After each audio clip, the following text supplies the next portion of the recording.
Hello and welcome to Andrew Broussard Watercolors. Today we're going to do a fast and loose tonalist watercolor landscape painting, and I think I want to focus this one on foreground tree details and rocks. Earlier today I think somebody had posted a comment on one of the videos saying that they were new to watercolor painting and the tonalist style, and they wanted to see more of just the different elements. And I personally have been thinking about just close-up of trees and just different scenes. So that's what we're going to play with today. In front of me is a quarter sheet of Stonehenge Aqua, 100% cotton, 140-pound cold press. You can see how much water I'm applying. I'm just really getting it in there. We'll let it soak up and we'll stretch the paper in a moment using the binder clips. While we do that, I was thinking color-wise, what should we play with?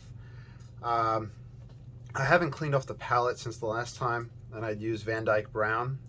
So I think I'm going to use the Van Dyke Brown from, so it's the Cotman brand, so I'll use that. And if I wind up using other colors, we'll experiment. And I'll let you know if I switch things up. It is February 1st. It's my birth month. I believe today is the Chinese, or it's the Lunar New Year. So happy Lunar New Year.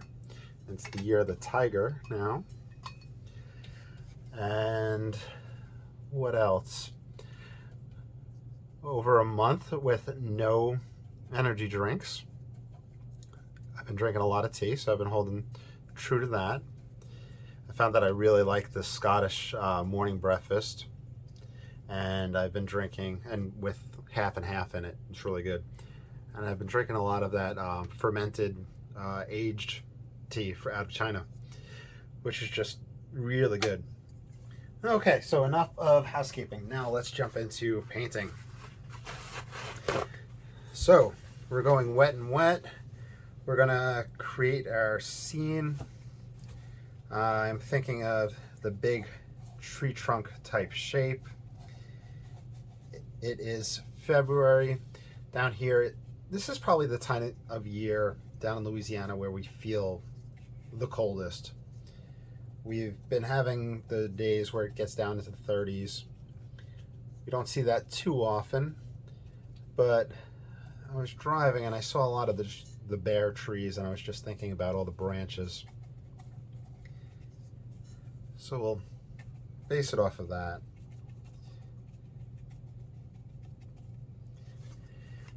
And from here, we'll place, I want to think about how we can get larger rocks in the painting.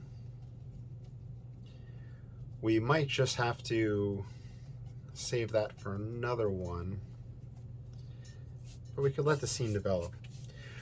So this painting style, if you've watched a lot of these videos, I've adopted from the Tonalist oil painters, where they'll mix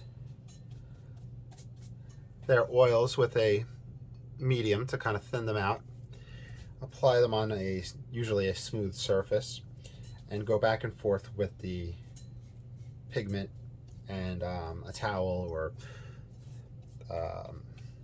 what are they called? Q-tips, etc., and lifting and moving and creating texture. Some of those oil painters are Dennis Sheehan and Stuart Davies, and they both have videos that you could watch online. All right. So the process is a back and forth of lifting the water and the pigment, creating texture, and coming back in and refilling it. That's why it's important to have paper that could really handle the back and forth abuse, because it is a really aggressive and rough approach, and some papers just can't handle that. So find one you like, find one that you're happy with, money-wise, size-wise, shipping-wise, etc. and can handle what you want to do. And like I said, I use the Stonehenge Aqua. I'm a big fan of theirs. Some people really like the Fabriano Studio, which is I think a 30% or a 20% cotton. And other people really enjoy the arches. I think Joe Menza, whom I talk about often, another watercolorist on YouTube, he, I think, has been really enjoying the house brands of either Michaels or Hobby Lobby. So, Joe, if you're watching this, comment down below and let us know what paper you've been using.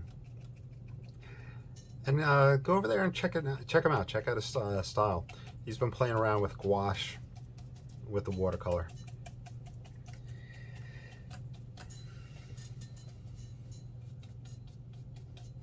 So, and I haven't really said it yet, but you're of course welcome to follow along. And anything you do when you follow along, you could sign your name to it, and you have my express permission to sell anything that you do when you follow along with one of my tutorials. I want you guys to be successful, have fun, and be able to afford art supplies. That being said, if you ever want to support this channel, I have tons of links down below. You can either buy my artwork or support on Patreon. And those of you that support me on Patreon, thank you so much. And those of you that comment and interact down below, thank you. It really helps, keep me going with this channel. It makes it a lot of fun. So I'm creating the scene while I've been blabbing, and I feel like we kind of have a tunnel shape here, which, if we're going to lead the eye back into this direction, I want some interesting background shapes, just some soft stuff. I find that if I put it in later on, it just doesn't blend well for me, but that's just my handling and my level of / lack of expertise, and it's just my way of going about doing it. So you can see here we got that area that we lifted and we didn't go back and put much water, so it has a dry brush effect there, which does look nice. I'm going to grab the number 1 rigger and throw some pigment back into this wet and wet, and that'll soften up some, and it'll just create a little bit more interest in this depth. If we're going to lead the eye into this shape, might as well make it enjoyable. I don't want it to just be a hole in the sky in the painting. Though then from there, we are going to have detail in this tree. I haven't really done a larger tree in a while, I don't think. The last time I had done them, I used a lot of gouache, a lot of scraping, so we'll see what happens this time. I have a brush hair right there. And what I'm doing is just pinching and pushing the paper down.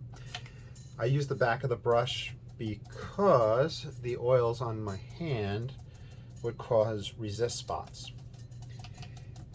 And I know you guys rarely ever see pictures of me, but I have a big old beard, and I put beard oil and beard balm in the morning, and that'll stay with you throughout the day. So let's scrape into this tree. We'll start playing around with it. With a card, I like having a few different scrapable points on it. I have the wider side that I'm using here for a flatter scrape. This is great for rock type textures, and here I'm trying to get those big knobbly pieces of the tree. that you would see. And you can also grab the round end where you're going to do wider lines, more likely to pull back the white of the paper. And you can use the corner right there.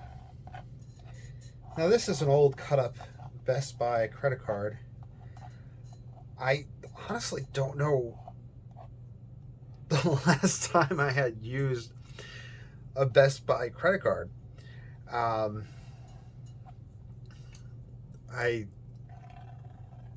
been thinking about it. It's just like, I know I had gotten it probably in like the early 2000s for like a computer to buy one, something like that. And I think I had used it with a digital SLR camera probably in like 2008. But then from there, it's like I've had this card around that long and not used it and then cut it up, because I've been using this scraped card for probably as long as the hake brush is. Your cut up card doesn't have to be a Best Buy credit card. It could be a hotel room card, it could be an American Express card, it could be Visa.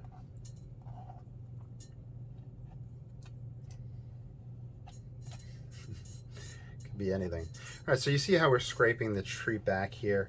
Some of these scrapes do damage the paper. Like I said, it is kind of a physically rough process on it. And when we use that sharp edge, it'll scrape back in and then cause backfills that are not easy to fix. But we're painting fast and loose anyway, and a lot of these textures are really fun to just create and get. We can create a rocky outcropping right here. It just seems to want to start forming. So one thing that helps is with the rocks, when you pull, it's pulling that spot down there, and it sort of naturally helps sit the rock in place. So keep that in mind when you push that pigment out the way, that it'll start pulling there. You can then come back in with the hake and put some grassier shapes if you want to set it down in that fashion. Let's leave this empty for a closer bush area. You could still paint and play around there, but that's what I'm thinking. We can go wet and wet in the trees at this point, creating that. So of course, I'm filming this for, YouTube, obviously, and I want this leading off the page. Yeah, we'll have something come up here and lead it off the page. And it'll create even more depth. So we have this big old tree, and then we'll have this foreground one. This card's starting to break. Maybe time to retire this one. Let's scrape that out.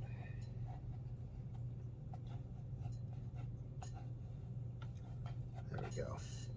Just a big old massive tree that we'll go with here.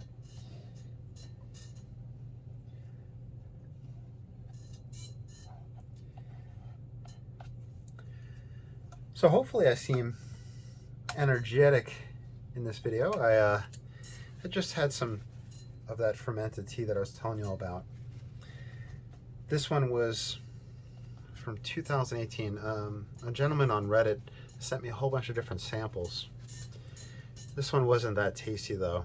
Kind of had an astringency to it, which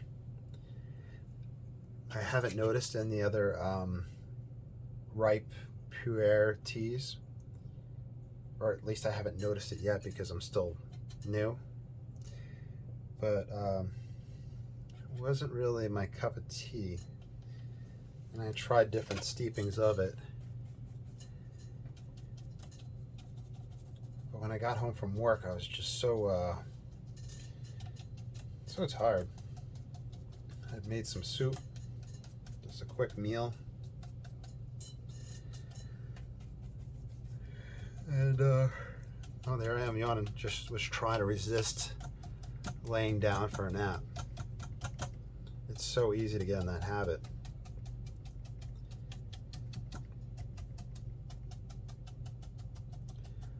Tomorrow, the students stay home. We have parent-teacher conference day. So we'll see how that goes. Hopefully get parents to come along.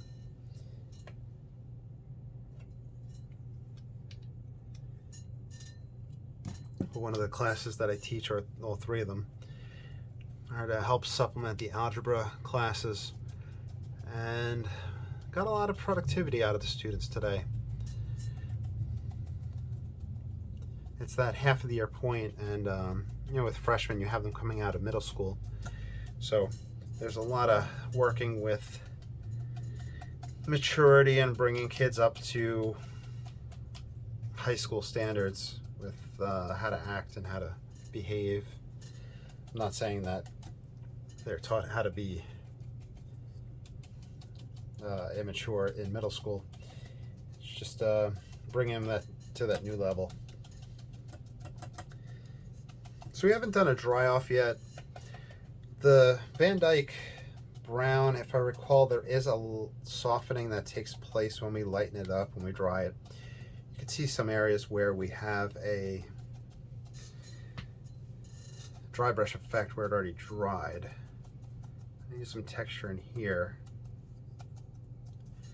I remember Dennis Sheehan saying something in a quick video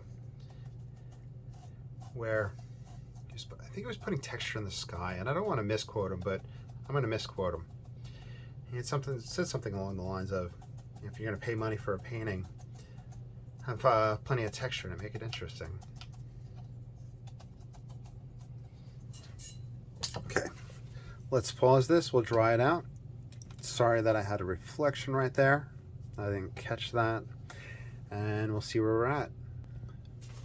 Well, we had quite the drying shift.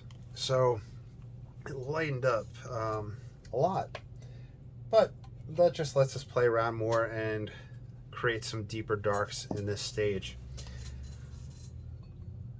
Looking at it, I like the way this rock face is coming out. Right in here, these interesting little droplets with the dark ridges around the end. It's reminiscent of some walnut ink that I had used in the past.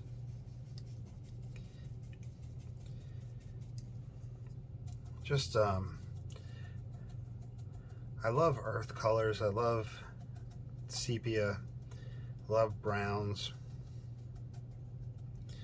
And we're just taking it and building it up. Now, with this stage, I'm kind of just damping it in, just so we can get the texture there.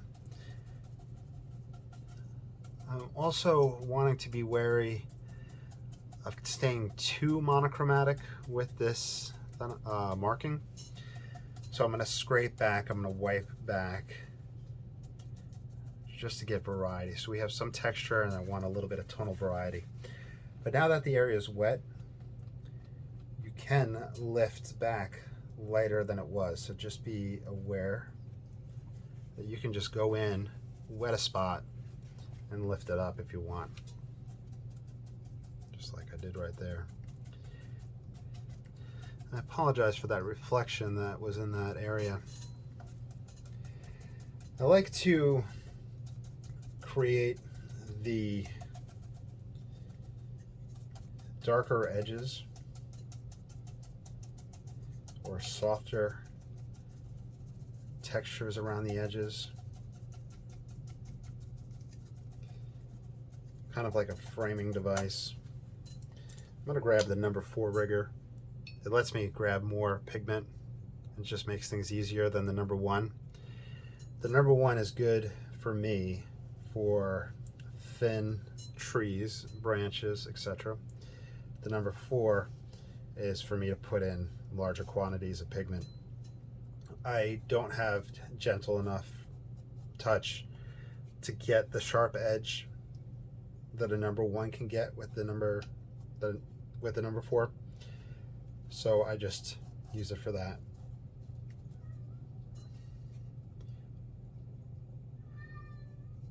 That's hammy.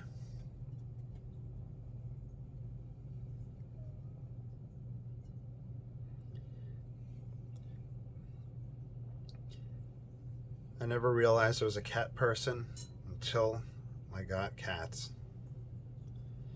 They are the best thing in the world. And so are dogs. Unfortunately, being a school teacher, or just working and coaching, I can't give the attention that a dog deserves. The amount of time. I don't have a fenced-in yard. My parents have an awesome lab named Rusty, who is the goodest boy in the world. And I know y'all's dogs are the best boys in the world as well. All right.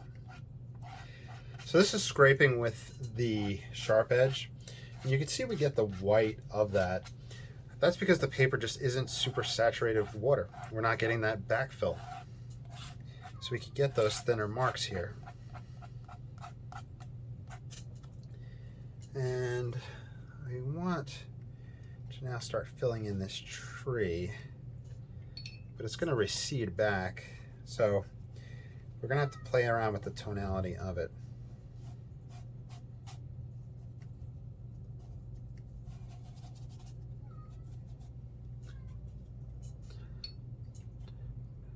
I can imagine watching these videos and going through them, and there's the videos where the cats are in the art room making noise, knocking stuff over, and it's just like, oh, that's Harrison knocking something.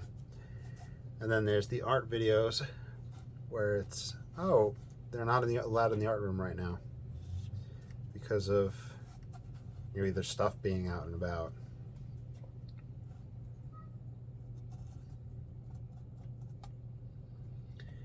Maybe one day I'll be famous and somebody will go through these videos and say, this time of year they were allowed in the art room, this time of year they weren't. I call this the cat period. Let's darken this spot to bring this highlight out. Now that this area is wet, I'll scrape a white edge to make for that front tree. You can do that right there.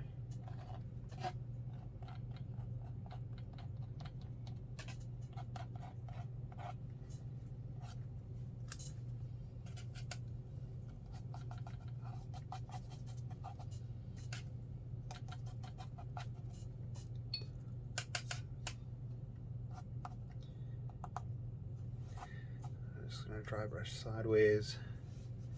The goal is this dries a little bit lighter and recedes back. I'm probably going to do another dry brush layer to bring out super darks.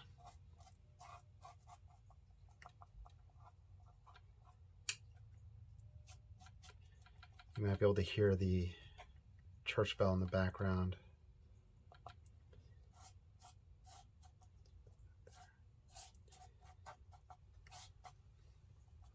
Okay. Oop. See, it wet the area, but it started pulling up that pigment, so we'll stop fiddling with it. Bring a little bit of tree texture, foliage.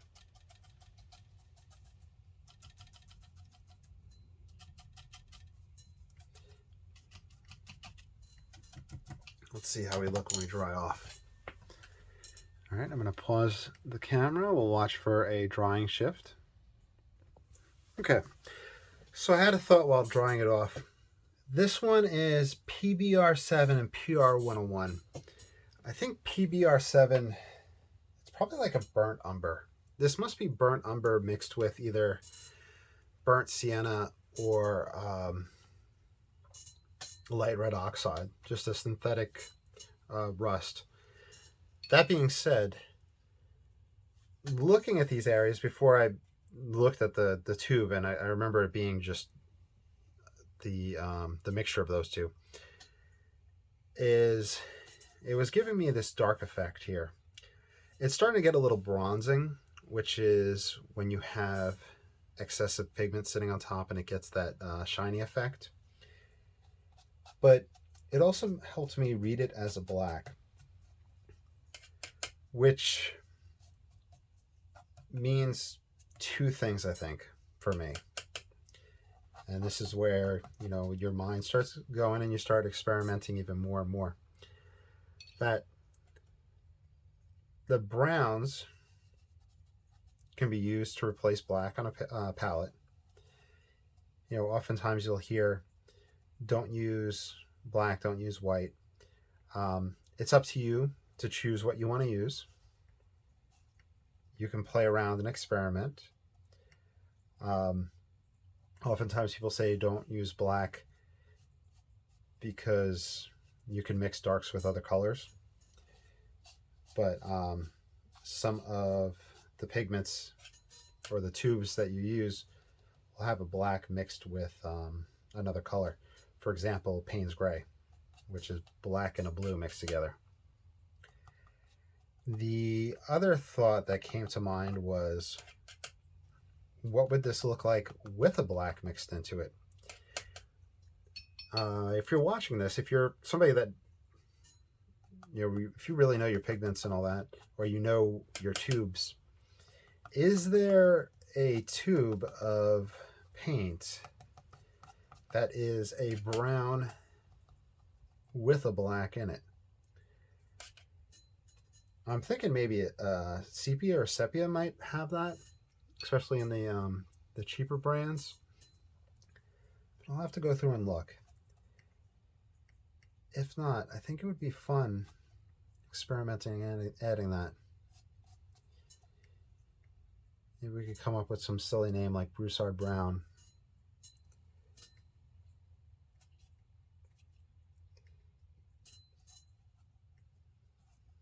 I expressed earlier how much I love just the earth tones. I'm playing around with the number 4 rigger, and I'm using it in a calligraphy type, just playful manner. Just get those marks out there and have fun with it. You can do this with the number 1 rigger. A dagger brush has very expressive, interesting lines that you can make with it. You can dry brush sideways. You're just chasing marks around and having fun. And that is Haynes. I don't know why he's been doing that lately. He's not like in pain or anything. But if you know that sound or what that means, let me know. And if it is something I should be concerned about, let me know. The comment section is hopefully going to be all about painting and cats. Oh my god. And tea.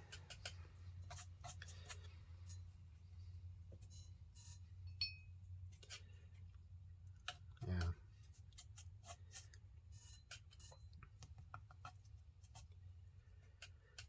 So if it does turn out to be burnt umber and light red oxide, I think that we'll have to do a painting where we mix those two tubes. And then from there, grab a lamp black or an ivory black and play with those. Not too on the up and up on my different blacks, but a lamp black would be kind of your carbon, and ivory would be from bone, like just charred bone in general. While there's probably a lunar black or a Mars black, and the Mars pigments, I believe, were the 17th century or the 18th century, and they were synthetic pigments.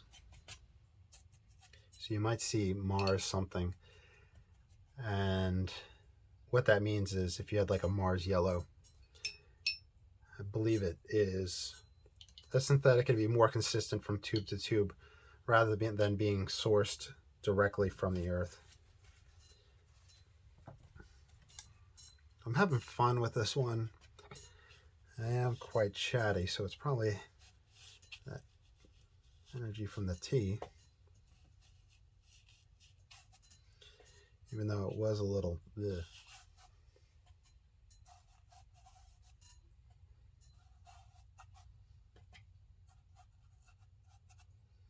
All right, yeah, this is what we need. The number 1 for a little ground texture.